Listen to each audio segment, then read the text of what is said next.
그녀는 완벽한 연쇄검으로 1년 동안 30명의 남자와 교제했습니다. 그녀의 돈을 긁어모으는 도구로서 그녀가 더 이상 가치가 없다고 생각하는 남성들은 무작위하게 죽음을 당했습니다. 전해지는 바에 따르면 그녀에게 상처받은 남자들 중 일부는 죽을 때에도 미소를 띠고 있었다고 합니다. 이렇게 매력적인 여성은 보통 뛰어난 외모나 독특한 기질을 가지고 있지만 그녀는 전혀 아름답지 않았습니다. 그녀의 키는 155cm, 몸무게는 72kg에 둥근 얼굴과 이중턱을 가졌습니다. 그녀의 이름은 키지마 카나입니다. 외모만 봐서는 이성이 호감을 가지기 어려울 것 같지만 많은 남성들이 그녀를 위해 자발적으로 돈, 자동차, 집을 바치고 결국 생명까지 내놓았습니다. 설사 그녀가 극형을 선고받고 감옥에 수감된 뒤에도 3번이나 결혼했습니다. 도대체 이 여성에게 어떤 매력이 있어 사람들을 매료시키는 걸까요? 안녕하세요. 미스터리 수사국에 오신 것을 환영합니다. 오늘 여러분께 전할 이야기는 일본의 블랙 위도우 사건입니다. 블랙 위도우는 매우 위험한 거미로 교미 후 도망치지 못한 수컷 동반자를 먹어치웁니다. 키지마 카나에는 일본 언론에서 블랙 위도우라고 불립니다. 이제 시간을 2009년으로 되돌려 보겠습니다. 2009년 8월 6일 일본 사이타마현의 한 주차장에서 41살의 남성 요시유키가 차량 뒷좌석에서 사망한 채 발견되었습니다. 차량 안에는 이미 타다 남은 숯 화로가 놓여 있었으며 사망 원인은 일산화탄소 중독으로 밝혀졌습니다. 경찰은 처음에 이를 자살로 추정했지만 곧 여러 가지 의문점을 발견하게 되었습니다. 요시유키는 전자잠금 장치로 차량 내부에 갇혀 있었는데 그의 몸과 차량 안 어디에서도 차키를 발견할 수 없었습니다. 또한 유서도 남겨져 있지 않았습니다. 이후 인간관계를 조사한 결과 요시유키에게는 스스로 목숨을 끊을 동기가 없다는 사실이 드러났습니다. 그는 전날 자신의 소셜미디어에 곧 결혼할 것이라는 기쁜 소식을 올렸고 결혼 전 여행을 계획 중이라고 밝혔기 때문입니다. 검진 결과 요시유키의 체내에서 과다한 수면제 성분이 발견되었고 이는 자살 가능성을 거의 뒤엎는 결정적인 단서가 되었습니다. 이는 매우 치밀하게 계획된 살인사건일 가능성이 높았습니다. 이에 경찰은 곧바로 그의 약혼녀인 34살의 카나에를 주요 용의자로 지목하게 되었습니다. 두 사람은 온라인 결혼연애 플랫폼을 통해 알게 되었고 오오이데 요시유키는 사망 전에 그녀에게 결혼 준비를 위해 약 500만엔, 하나 약 4,536만원을 송금했습니다.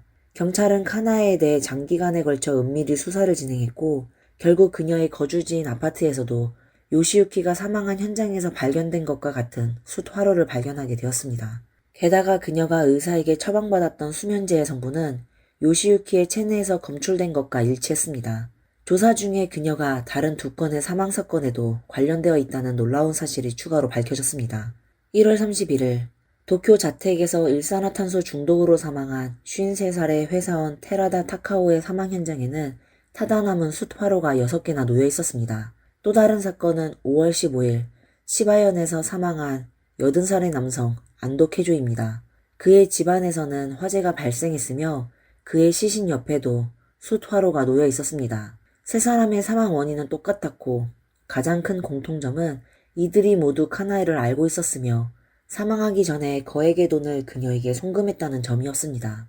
이로 인해 카나에의 혐의는 점점 더 커져갔습니다. 그녀에 대한 조사가 진행되는 2달 동안 카나에는 동시에 3명의 남성과 교제하며 그들로 하여금 자발적으로 자신에게 송금을 하도록 했습니다. 그리고는 청혼을 받았고 다시 숯 화로를 구입하여 기회를 엿보며 무자비하게 범행을 저지를 계획을 세웠습니다.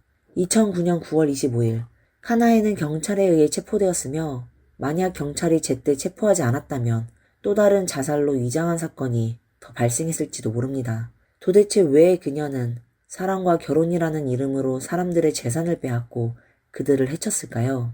이제부터 카나에의 생애와 그녀의 범죄 과정을 깊이 있게 탐구해 보도록 하겠습니다. 1974년 카나에는 일본 홋카이도의 별해촌에서 태어났습니다. 아버지는 행정직원, 어머니는 피아노 교사로 집안 형편은 나쁘지 않았습니다. 카나에는 4자녀 중 장녀로 부모님은 자녀들에 대한 교육에 매우 엄격했습니다. 어머니의 영향을 받아 카나에는 어릴 때부터 피아노를 능숙하게 연주하고 맛있는 요리와 디저트를 만들 수 있었습니다. 카나에는 어릴 때부터 비만이었고 외모가 뛰어나진 않았지만 학업에 매우 열심히 임했습니다. 그녀의 마음속에는 이 작은 마을을 떠나 대도시에서 발전의 무대를 찾고 싶다는 생각이 있었고, 이를 이루기 위해서는 열심히 공부해야 한다고 믿었습니다. 고등학교 시절, 그녀는 자원봉사 동아리의 회장을 맡아 자주 홀로 사는 노인들을 돌보는 봉사활동을 조직했습니다. 외부에서 보기에 그녀는 똑똑하고 착하며 낙천적인 소녀였습니다. 하지만 어떤 이유에서인지 중학교 졸업을 앞두고 있던 그녀는 집에서 300만엔, 약 2,721만 원의 저축과 도장을 훔쳤고, 이 일로 인해 부모와의 관계가 매우 긴장되었습니다. 얼마 지나지 않아 그녀는 외할머니 댁으로 보내졌고, 그때부터 카나에는 또래와는 다른 모습을 점점 드러내기 시작했습니다.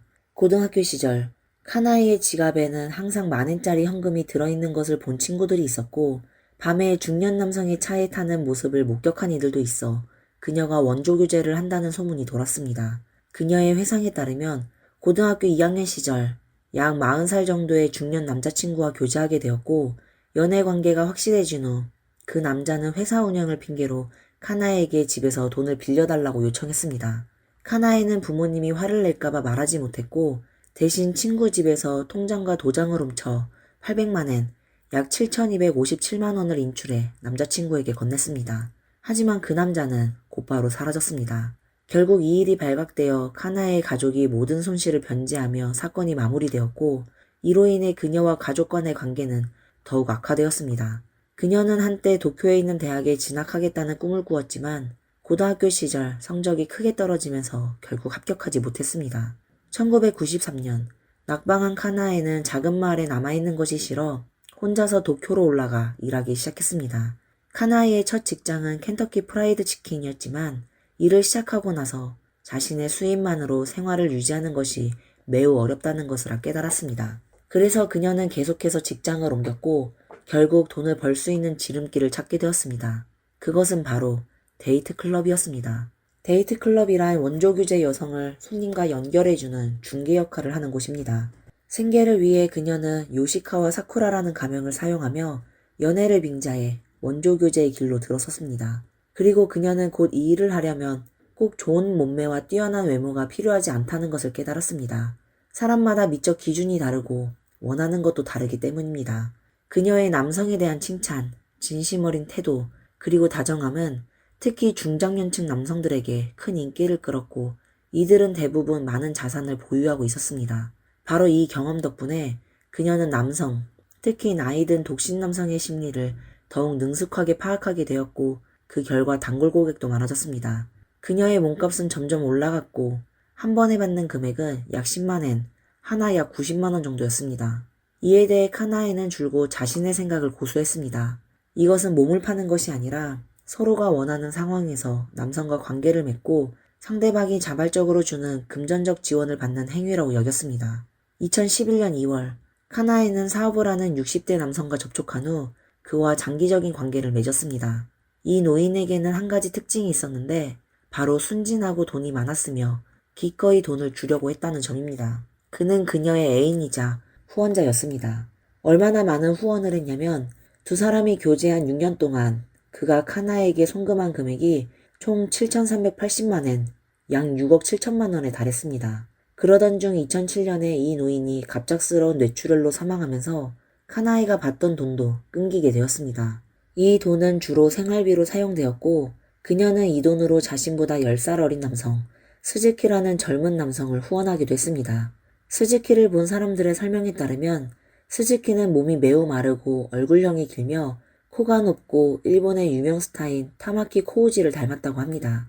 이 경험은 카나에에게 금전을 가져다 주는 동시에 그녀가 자신의 매력으로 더 많은 남성을 정복할 수 있다고 믿게 만들었습니다. 이때부터 그녀는 돈을 위해 도덕과 법을 어기는 길을 걷기 시작했고 여전히 평범하고 감정생활이 부족한 중년 남성을 목표로 삼았습니다. 그녀는 자신을 꾸미는데 더욱 신경을 쓰기 시작했고 새로운 캐릭터를 설정하며 고급 요리광자에 등록했습니다.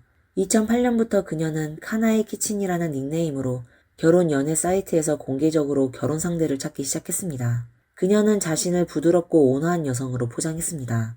자기소개에서는 요리를 가장 잘하는 것이 자신의 장점이라고 소개하며 나이 많은 남성과 가정을 이루고 싶다고 밝혔습니다. 만약 서로 마음이 맞는다면 즉시 결혼을 해도 상관없다고 말했습니다. 자신의 이미지를 더욱 풍부하게 만들기 위해 카나에는 자신이 직접 만든 요리를 자주 공유할 뿐만 아니라 고급 레스토랑에서 사진을 찍으며 돈을 아끼지 않았습니다.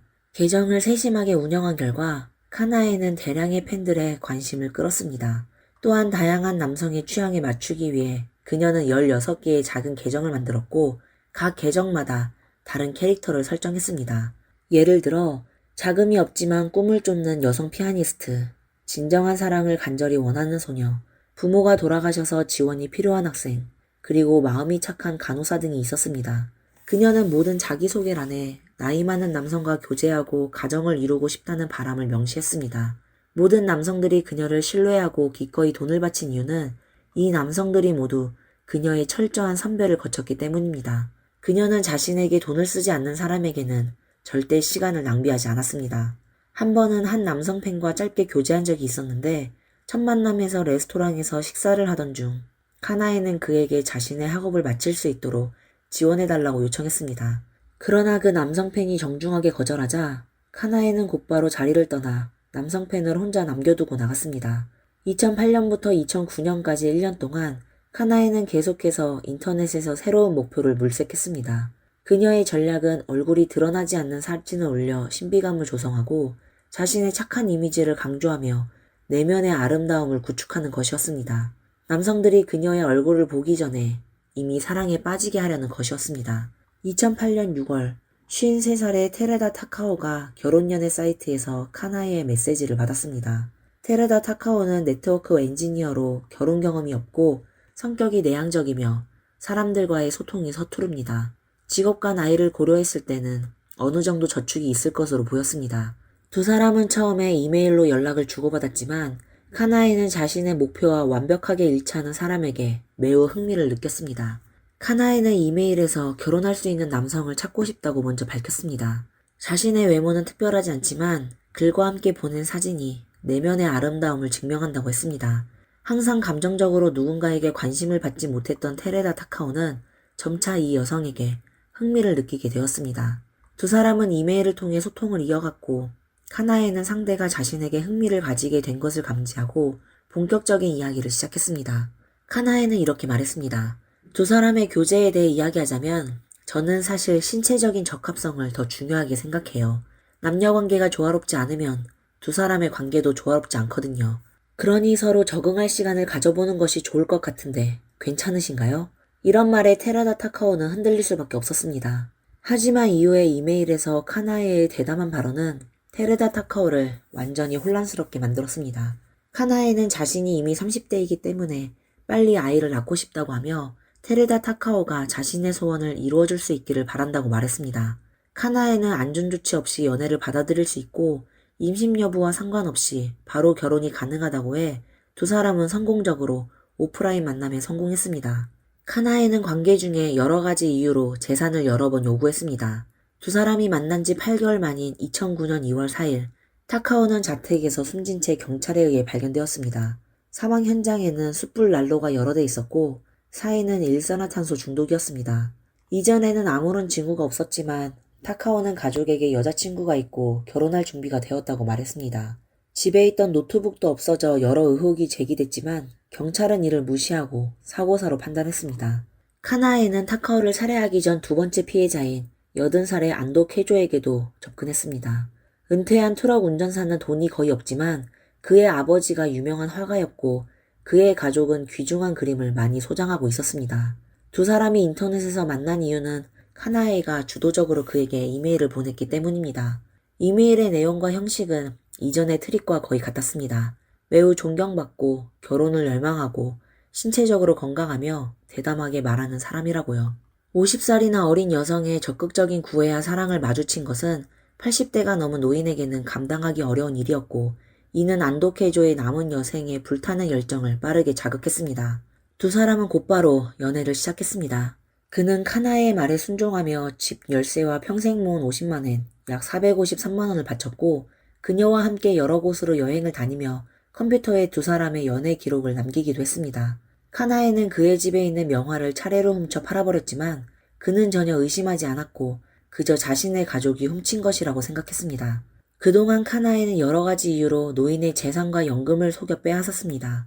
결국 카나에는 그가 더 이상 쓸모가 없다고 판단했고 2009년 5월 15일 안도의 집에 화재가 발생해 그는 불에 타 사망했습니다. 화재의 원인은 역시 숯화로였고 불이 났을 때 안도는 이미 일산화탄소 중독 상태였습니다.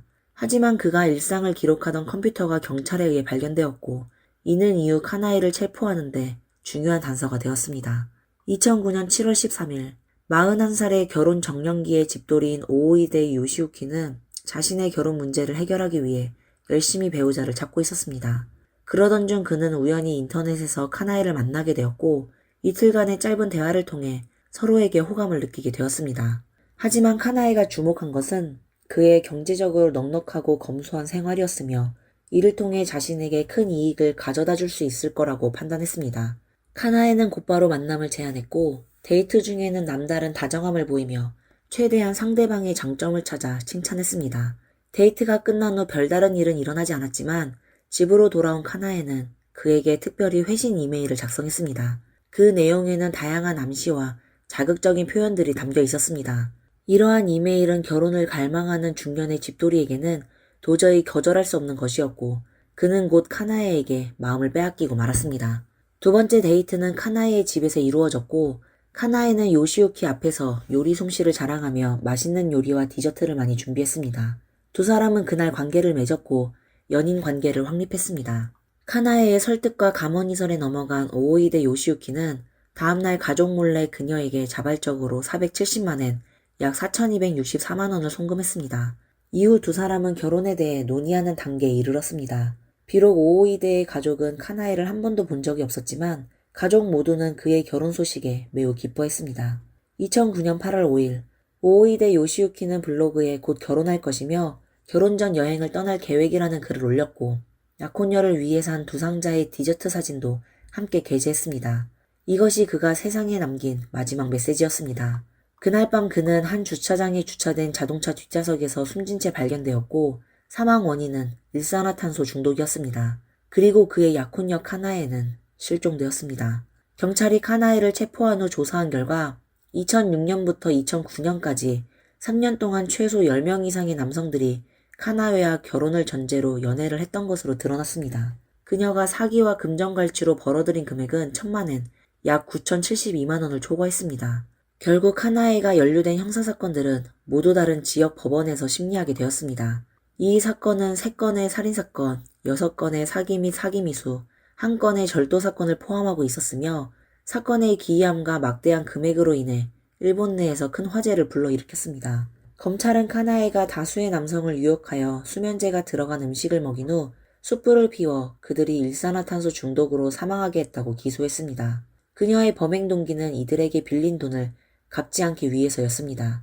카나에에 대한 첫 재판은 2012년 1월 10일에 열렸고 최종 재판은 4월 13일에 내려졌습니다. 이 과정은 약 100일 가까이 소요되었으며 재판 기간이 상당히 길었습니다. 이는 이 사건이 목격자의 증언이나 다른 직접적인 증거가 부족했기 때문입니다. 검찰이 법원에 제출한 증거들은 범인이 구매한 숯과 수면제, 범인과 사망자가 함께 있었던 시간 등의 간접 증거들로 판결 과정은 매우 어려웠습니다. 카나에의 변호사는 그녀가 사망자들의 부탁으로 숯을 사온 것이며 사망 원인은 카나에가 이별을 통보하자 그들이 자살을 선택한 것으로 이는 사고라고 주장하며 무죄를 호소했습니다. 하지만 법원은 모든 증거를 검토한 후 이를 연쇄살인 사건으로 판단했습니다. 카나에는 사고 현장을 교묘하게 위장해 피해자들이 자살한 것처럼 꾸며 경찰을 속였습니다. 마지막 범행에서는 피해자의 소고기찜에 수면제를 섞어 넣은 뒤 그를 차 안으로 데려가 숯화로를 피워 일산화탄소로 피해자를 해쳤습니다. 수일간 이어진 재판에서 카나에는 매번 법정에 출석할 때마다 화장과 옷차림을 꼼꼼하게 꾸미고 나왔습니다. 그녀는 법정에서 끊임없이 비합리적인 변명을 강조했습니다. 그녀는 3명의 사망자들과의 관계가 실제로 물질과 돈에 대한 욕망을 충족시키기 위한 것임을 인정했지만 돈은 모두 상대가 자발적으로 준 것이라고 주장하며 자신은 무고하고 해를 끼친 적이 없다고 끝까지 주장했습니다. 카나에는 테레다 타카오와 오오이데 요시유키가 자신과의 이별 통보를 받아들이지 못해 스스로 목숨을 끊었다고 주장했습니다. 80살의 안도케조의 경우에는 담뱃불이 바닥에 떨어져 숯불을 점화하면서 발생한 우발적인 화재라고 설명했습니다. 그 외에도 카나에는 법정에서 대담한 발언을 계속하며 소란을 일으켰습니다. 그녀는 변론 과정에서 자신의 성관계 경험을 마구 폭로했습니다. 그녀의 말에 따르면 과거에 자신과 관계를 맺었던 남성들은 모두 그것이 인생에서 가장 아름다운 경험이었다고 말했다고 주장했습니다. 카나에는 자신의 침대 기술보다도 자신의 타고난 신체적 능력이 일반 여성들보다 뛰어나다고 주장했습니다. 재판 과정에서는 그녀의 발언이 지나쳐 법정 내 사람들이 그녀의 부적절한 내용을 들어야 하는 상황이 연출되기도 했습니다. 그녀는 자신의 모든 기술을 동원해 남성들을 사로잡을 만한 매력을 충분히 가지고 있다는 점을 강조하려고 했습니다. 그리고 그들이 사망한 이유는 자신과의 이별 통보로 인해 고통을 견디지 못하고 스스로 목숨을 끊은 것이라고 주장하며 이러한 논리로 자신의 무죄를 입증하려고 했습니다. 2012년 4월 13일 마지막 재판일의 기타 지역법원은 살인, 사기, 절도 등의 죄목으로 카나에게 사형을 선고했습니다. 재판장은 판결문에서 피고인은 탐욕과 경제적 이익을 위해 연이어 중범죄를 저질렀고 반년 동안 3명의 피해자의 생명을 앗아갔다. 이는 용서의 여지가 없다 라고 말했습니다. 카나에는 법정에서 다양한 비합리적인 변명을 계속해서 주장했으며 반성의 기미를 전혀 보이지 않았습니다. 판결이 내려진 후 카나에는 항소할 뜻을 밝혔습니다. 그 후 그녀는 자서전인 라이산을 집필하여 출판했습니다. 이 책에는 그녀의 생애와 과거의 사건들이 기록되어 있었으며 남녀 관계에 대한 많은 분량의 묘사도 포함되어 있었습니다. 본질적으로는 자신의 무고함을 주장하기 위한 책이었습니다. 더 놀라운 것은 항소 과정이 길어지는 동안 카나에는 수감 중에도 3번이나 결혼했다는 사실입니다. 2015년 3월 카나에의 블로그 운영을 도와주던 60세의 남성 도이는 그녀와 결혼했습니다. 하지만 그 결혼은 오래가지 못했습니다. 결혼 후 6개월 만에 도이가 교통사고를 당해 병상에 누웠고 카나에는 그가 의료비를 감당할 수 없게 되자 이혼을 제안했습니다. 그 결정의 주된 이유는 이미 그녀가 결혼 생활 중에 마음이 떠나 다른 결혼 상대를 찾았기 때문이었습니다. 하지만 카나에는 도이와 새로운 연인 모두를 포기할 수 없었고 이에 한 가지 방법을 생각해냈습니다. 60세의 전 남편과 이혼한 후 두 사람은 법적으로 입양 관계를 맺어 도이는 카나에의 양아버지가 되었습니다. 그 후 2016년 1월 카나에는 두 번째 남편과 빠르게 결혼했습니다. 이들은 카나에가 체포되기 전에 이미 온라인에서 알고 지내던 사이였습니다. 2017년 4월 14일 카나에의 항소는 기각되었고 사형 판결이 확정되었습니다. 이 시점에서 카나에는 다시 이혼을 하게 됩니다. 그녀의 세 번째 남편은 한 언론사의 편집장이었고 두 사람의 첫 만남은 편집장이 그녀를 인터뷰하기 위해 교도소를 방문하면서 이루어졌습니다. 뜻밖에도 인터뷰 중에 편집장은 카나에가 매우 매력적인 사람이라는 것을 느끼게 되었고 그녀의 인격적 매력에도 깊이 끌리게 되었습니다. 그 결과 두 사람은 사랑에 빠져 2018년 1월 결혼하게 되었습니다. 뿐만 아니라 카나에의 무죄 석방을 요구하는 많은 사람들이 등장하기도 했습니다. 카나에는 일본 전후 역사상 15번째 여성 사형수가 되었습니다. 2017년 4월 사형이 확정된 후 현재까지 형이 집행되지 않은 상태로 그녀는 여전히 사형수 신분으로 도쿄 구치소에 수감되어 있습니다. 그러나 정의의 판결은 결국 집행될 것이 확실하며 그녀의 죄악으로 얼룩진 삶은 이제 마침내 끝을 향해 카운트다운에 들어갔습니다. 오늘의 사건은 여기까지입니다. 이 사건에 대해 여러분들은 어떻게 생각하시나요? 댓글에 여러분의 생각을 남겨주세요. 저희 영상이 마음에 드셨다면 좋아요와 구독, 응원 부탁드립니다. 지금까지 미스터리 수사국이었습니다. 다음 영상에서 다시 뵙겠습니다. 감사합니다. 28년의 결혼 생활, 28일의 짧은 관계 앞에 무너져 버렸습니다. 테트라민을 밥에 섞어 마지막 저녁 식사를 준비했습니다. 100개의 수면제를 넣어 국수를 끓이고 44개의 수면제를 넣어 만두를 만들고 마늘 소스를 곁들여 대접했습니다. 목에 올린 밧줄이 채 고정되기 전에 대구는 바로 반격에 나섰습니다. 그는 3번의 죽음의 문턱에서 탈출했지만 전혀 눈치채지 못했습니다. 모든 온이 작용하는 듯한 피해자 앞에서 범인은 그 자리에서 망연자실할 수밖에 없었습니다. 안녕하세요. 여기는 미스터리 수사국입니다. 샤오위 수투는 중국 지린성에 위치한 평범한 마을입니다. 2015년 10월 4일 새벽 한 통의 긴급한 신고 전화가 마을의 평온을 깨뜨렸습니다. 53세의 마을 주민 라오한 대군이 자택에 누군가가 침입해 자신을 해치려 했다고 신고한 것입니다. 경찰은 즉시 샤오위 수툰으로 출동했고 사건 현장인 대군의 집에 도착했습니다. 하지만 현장에 들어서자 신고자인 대군은 멀쩡한 모습으로 집 안에 있었고 바닥에는 한 사람이 묶여 쓰러져 있었습니다. 얼굴에는 피로 보이는 붉은 액체가 흐르고 있었으며 의식이 흐릿해져 거의 기절 상태에 가까웠습니다. 대구는 경찰이 도착하자 사건의 전말을 설명하기 시작했습니다. 사건 발생 전날 저녁, 대구는 샐러리 소를 넣은 만두를 먹고 나서 아내와 함께 일찍 침대에 들어갔습니다. 반쯤 잠든 상태에서 아내가 몇 번이나 방을 들락거리는 것이 느껴졌지만 처음에는 별로 신경 쓰지 않았습니다. 그러다 갑자기 자신의 목이 무언가에 조여오는 것을 느꼈고 손을 대보니 밧줄이었습니다. 대구는 마음속에 강한 공포가 몰려왔습니다. 누군가가 나를 해치려 한다는 것이 느껴졌죠. 하지만 건강하고 건장했던 농부인 대구는 재빠르게 몸을 뒤집어 밧줄을 풀어냈고 퍽 소리와 함께 밧줄을 끊어냈습니다. 그는 반사적으로 상대의 옷깃을 붙잡았지만 그 순간 상대가 휘두른 주먹이 느슨하고 힘이 없다는 것을 알아챘고 대구는 아무런 상처도 입지 않았습니다. 이때 대구는 반격을 시작했습니다. 대구는 큰 주먹으로 상대의 얼굴을 정확하게 연이어 가격했습니다. 체중과 체력에서 우위를 가진 대구는 빠르게 격투를 바닥 싸움으로 몰고 갔고 발로 상대를 땅에 밀어 눌렀습니다. 그제야 상대의 얼굴이 보였는데 체구가 왜소하고 명백히 대군과는 체급 차이가 나는 인물이었습니다.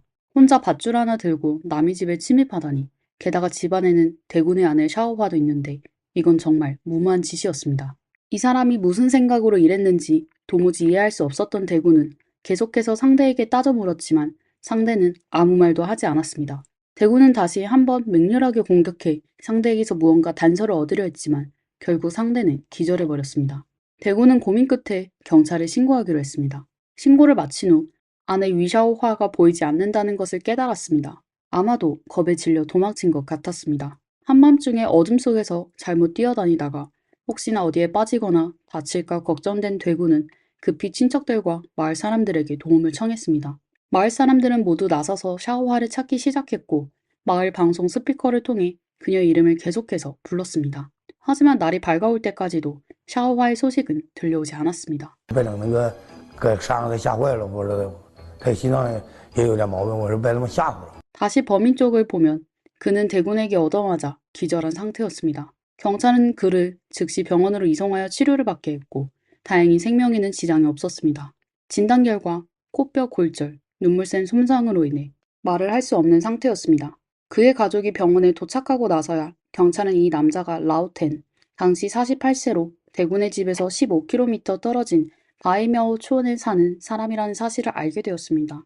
경찰은 동시에 대군도 파출소로 데려가 조사를 진행했습니다. 파출소에서 대군은 감정이 매우 불안정해 보였고 여기저기 전화를 걸어 사람들을 불러보았습니다. 자신은 피해자이기 때문에 큰 문제는 없을 것이라 생각했고 누가 자신을 해치려 했는지에 대해서는 별로 생각할 여유가 없었습니다. 무엇보다 아내가 평소에 겁이 많아서 새벽 1시에 겁에 질려 도망쳤으니 그게 더 급한 일이었습니다.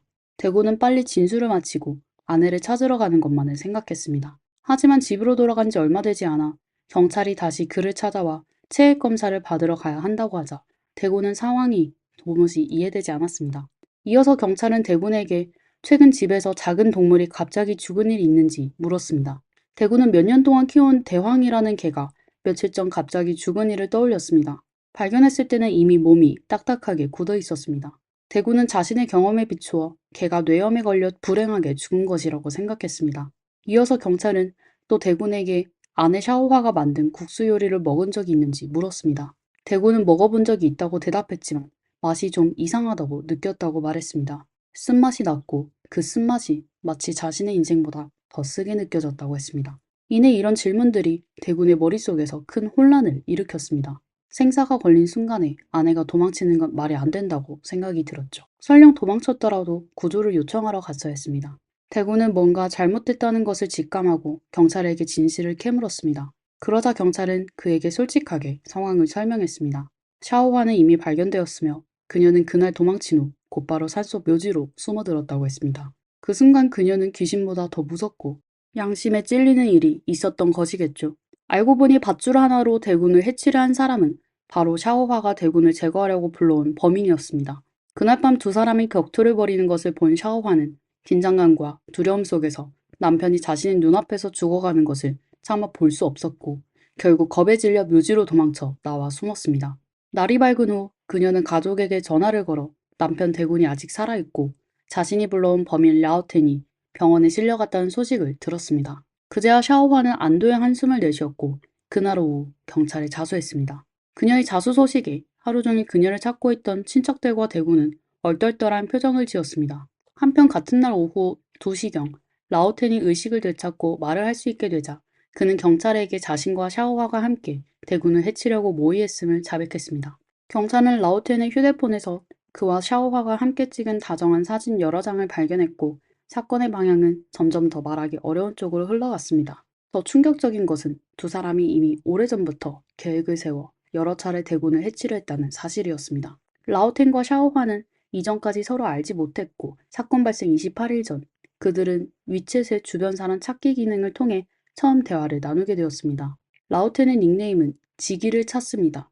샤오화의 닉네임은 매일 행복하게 였습니다. 친구 추가가 된 후 샤오화는 자신의 불행한 결혼 생활에 대해 털어놓기 시작했습니다. 15년 동안 혼자 지내온 라오텐은 그녀에게 깊은 동정을 느끼게 되었습니다. 그렇게 대화를 나눈 지 7일 만에 두 사람은 그럼 우리 그냥 함께 지내볼까? 라고 결정하게 되었습니다. 하지만 대군이라는 장애물이 그들에게는 큰 고민이 되었죠. 이 문제를 해결하기 위해 샤오화는 극단적인 방법을 제안했고 대군을 독살하자고 했습니다. 두 사람은 첫 번째 은밀한 만남 후 서로 매우 만족스러워했고 라오티에는 샤오화의 요청에 따라 실제로 5병의 테트라민을 구입해 그녀에게 직접 건넸습니다. 집으로 돌아온 샤오화는 테트라민을 열어 저녁 식사에 몰래 섞었지만 신중을 기해 먼저 테스트해보기로 했습니다. 그녀는 이 독이 들어간 음식을 몇 년간 키워온 대왕이라는 개에게 먼저 주었고 대왕은 평소처럼 맛있게 식사를 했습니다. 그러나 그 결과 대왕은 그대로 사망하고 말았습니다. 샤오화는 이 독의 효과가 너무 강하다고 생각했습니다. 대구는 대왕과는 다르니 만약 독이 올라오면 소리를 지르며 난리가 날 것이고 그렇게 되면 들통날 가능성이 높다고 판단했습니다. 그래서 그녀는 이 계획을 포기하기로 했습니다. 이틀 후 샤오화는 라오텐에게 수면제를 사오라고 했습니다. 순진한 라오텐은 한 병 가득 배가를 사왔습니다. 샤오화는 이 방법이 괜찮다고 생각했고 먹으면 바로 잠들 것이라고 확신했습니다. 드디어 그들의 계획이 시작되었습니다. 샤오화는 약을 모두 가루로 만들어 반죽에 섞어 넣고 그날 밤 국수 요리를 크게 한솥 끓였습니다. 대구는 그날따라 식욕이 좋아 그릇을 들고 열심히 먹기 시작했습니다. 그러나 그는 곧 맛이 이상하다고 느꼈습니다. 我说你是不是油太开了，给这个松花花椒都烫着了，葱花花椒烫着了，这怎么空洞呢？ 대구는 몇 가지 반찬과 함께 국수를 먹으면서 점점 입맛이 돌기 시작했고 결국 한 대접 가득 먹었습니다. 식사를 마친 대구는 그대로 누워 잠이 들었습니다. 샤오화는 마음이 불안해져 다시 라오텐을 불렀고 라오텐은 집 밖의 옥수수 밭에 숨어서 샤오화와 휴대폰으로 대화를 나누었습니다. 저녁 6시부터 새벽까지 두 사람은 대군이 약을 먹고 바로 깊이 잠들 것이라 생각했습니다. 하지만 예상과 달리 대군은 점점 더 큰 소리로 코를 골며 아무 일도 없다는 듯이 깊이 잠들어 있었습니다. 이를 본 샤오화는 이 약도 소용없다고 판단하고 결국 라오텐에게 집으로 돌아가라고 했습니다. 이틀 후 라오텐은 다시 한 병의 수면제와 테트라민 4포를 사와 이전에 소모된 양을 보충했습니다. 기회를 봐서 다시 시도하려 한 것이죠. 그 후로 그는 매일 저녁 세발자전거를 타고 샤오화의 집으로 가서 옥수수밭에 숨어 있었습니다. 그는 두 마을 사이를 오가며 매일 30km를 미친 듯이 달리며 단지 그녀를 곁에서 지켜주기 위해 그 노력을 기울였습니다. 2015년 10월 1일, 라오텐은 샤오화에게서 대군이 자신의 휴대폰을 압수하려 한다며 앞으로 당분간 연락이 어려울 것이라는 메시지를 받았습니다. 사흘 후, 즉 사건 발생 당일 오후 2시경, 라오텐은 자신의 밭에서 일을 하고 있던 중 갑자기 샤오화에게서 울먹이는 전화가 걸려왔습니다. 그녀는 또 맞았다고 빨리 와달라고 요청했습니다. 그날 밤 샤오화는 수면제 44알을 가루로 만들어 만두 속에 넣었고 만두를 다 끓인 후 대구는 또다시 배불리 먹었습니다. 먹고 난 뒤 그는 그대로 누워 잠이 들었습니다. 샤오화는 옥수수밭에 숨어있던 라오첸을 집으로 불러들여 서쪽 방에 2시간 동안 숨어있게 했습니다. 새벽 1시 샤오화는 라오텐에게 오늘 밤은 반드시 대군을 제거해야 한다고 말했습니다. 수면제가 효과가 없으니 라오텐에게 밧줄로 목을 졸라 죽이자고 했습니다. 만약 대군이 잠들어 그대로 죽으면 단순히 부부싸움 중인 그가 수면제를 먹었다고 둘러대고 만약 목이 졸려 죽으면 분노로 스스로 목숨을 끊었다고 하자고 계획했습니다. 라오텐은 미리 준비한 밧줄을 꺼내들고 침대머리 쪽으로 다가갔습니다. 하지만 그들은 대군을 해치기가 이렇게 어려울 줄은 상상도 못했습니다. 수면제와 밧줄이라는 이중 계획도 대군의 강한 운명 앞에서는 소용이 없었습니다. 라오텐이 대군의 목에 밧줄을 걸자마자 대군은 곧바로 깨어났습니다. 은밀한 공격은 순식간에 1대1 격투로 변했고 라오텐은 오히려 대군에게 심하게 맞았습니다. 몇 번의 주먹질에 코뼈가 부러지고 눈물샘이 손상되었으며 얼굴에도 상처를 입었습니다. 상황이 급해지자 샤오환은 도망치기 시작했고 급한 나머지 신발도 신지 못한 채 뛰쳐나갔습니다. 경찰이 현장에 도착하자 범인 라오텐은 사랑을 위해 무모하게 돌진하며 이번 사건에서 대군을 제외하고 가장 큰 피해자가 되었습니다. 라오텐의 가족들은 모두 그를 위해 안타까워하며 그가 헛된 일에 휘말렸다고 분개했습니다. 我说六哥呀，我说你傻不傻？你咋能跟这女的去杀人家老爷们呢？他跟他过20多年的夫妻，他都有心杀他，就这样老娘们儿，你整到家里，你能弄好？你睡觉都得睁一只眼闭一只眼。 형제 중 막내로 태어난 라오텐은 집안 형편이 어려워 29살이 되어서야 결혼을 할 수 있었습니다. 상대는 이혼하고 아이를 데리고 있는 여성이었지만 라오텐은 개의치 않았습니다. 자신도 외모가 뛰어나지 않았고 가정을 꾸릴 수 있다는 것만으로도 충분했기 때문입니다. 결혼 후 얼마 지나지 않아 두 사람은 자신들의 아들을 얻었고 가정의 생계를 책임지고 생활을 개선하기 위해 친척을 따라 외지로 나가 일을 시작했습니다. 그 후로 라오텐의 삶은 서서히 나아지기 시작했습니다. 그러나 자신이 외지에서 열심히 일하는 동안 집안에서는 문제가 생겼습니다. 고향으로 돌아온 라오텐은 아내에 대한 소문을 들었고 아들이 9살이 되던 해 결국 이혼을 선택했습니다. 불행은 여기서 끝나지 않았습니다. 얼마 후 라오텐의 오래된 고향집이 세월의 흔적을 견디지 못하고 붕괴된 것입니다. 다시 집을 지으려면 돈이 필요했기에 그는 900만 위안, 약 1740만 원의 빚을 지게 되었습니다. 라오텐은 혼자서 빚을 지고 힘겹게 살아가며 겨우 생활을 이어갔습니다. 다시 결혼을 하는 것은 아예 기대조차 하지 않았고 몇 번의 연애 실패도 그 사실을 확인시켜 주었습니다. 그는 온라인 세상에서 외로움을 달래며 지냈습니다. 그러다 어느 날 매일 행복하게라는 닉네임의 여자가 그의 삶에 들어왔습니다. 그들의 만남의 결과는 대왕의 희생, 면 요리의 쓴맛, 그리고 완두 속에 들어간 수상한 재료였습니다. 그 덕분에 대군의 수면의 질만 점점 높아졌죠. 대군과 샤오환은 28년간 함께 살아온 부부였지만 28일은 온라인 연애에 그 관계는 무너지고 말았습니다. 샤오환은 3번이나 남편에게 독을 쓰고 해치려 했습니다. 도대체 두 사람 사이에는 어떤 깊은 원한이 있었던 것일까요? 모든 이야기는 30년 전으로 거슬러 올라갑니다. 당시 26살이었던 대군은 같은 마을에 사는 막 성인이 된 샤오화와 연애를 시작했습니다. 그러나 대군은 마을에서 싸움꾼으로 소문난 인물이었기 때문에 샤오화의 가족은 이 결혼을 반대했습니다. 하지만 두 사람은 이미 관계를 맺었고 샤오화가 임신을 하게 되자 가족들도 결국 타협할 수밖에 없었습니다. 대군은 샤오화와 결혼을 했고 두 사람은 아들을 낳았습니다. 처음에는 세 가족의 삶이 순조로웠지만 아들이 5살 되던 해 마을에 도로공사를 하러 온 노동자들이 도착했습니다. 어느 날 대군이 말을 먹이던 중 먹이통에서 쪽지 한 장을 발견하게 되었습니다. 그 쪽지에는 당신이 그립다라는 내용이 적혀 있었습니다. 쪽지의 의미는 설명할 필요도 없었습니다. 대군은 분명히 무언가 일이 있었다고 생각했습니다. 그 결과 대군은 샤오화를 때렸습니다. 그러나 샤오화는 강하게 부인하며 대군이 괜한 트집을 잡는다고 주장했습니다. 샤오화는 이혼 이야기를 꺼내 엄두조차 내지 못했습니다. 대군은 이혼 이야기가 나올 때마다 이혼은 평생 있을 수 없는 일이다. 차라리 너를 해치거나 우리 둘 중 누군가가 죽어야만 끝날 것이다와 같은 극단적인 말을 했기 때문입니다. 결국 샤오화는 남편과 아이를 뒤로한 채 집을 떠났습니다. 그리고 3개월 후에서야 집으로 돌아왔지만 그 3개월 동안 그녀가 어디 있었는지는 아무도 알지 못했습니다. 마을 사람들의 눈에 샤오화는 매일 담배를 피우고 마작을 즐기며 집안의 간식도 끊이지 않는 삶을 살고 있었습니다. 집안일도 대군이 대부분 도맡아 했습니다. 그는 아내가 밖에서 일하며 고생하는 것을 원치 않아서 집에 편하게 있으라고 했습니다. 하지만 아내가 어디를 가든 누구를 만나든 반드시 대군에게 보고해야 했고 그렇지 않으면 폭력이 뒤따랐습니다. 샤오화는 마을에서 외지로 나가지 않고 집에 머물며 사는 몇 안 되는 여성 중 하나였기 때문에 외부 사람들은 그녀가 행복한 삶을 살고 있다고 생각했습니다. 그러나 샤오화는 그렇게 느끼지 않았습니다. 돈을 벌지 않고 항상 남편의 눈치를 보며 사는 생활이 답답했고 집안에서 자신의 위치가 낮다고 생각했습니다. 샤오화의 고집스럽고 복잡한 성격은 그녀를 점점 더 까다롭고 제멋대로 만들었습니다.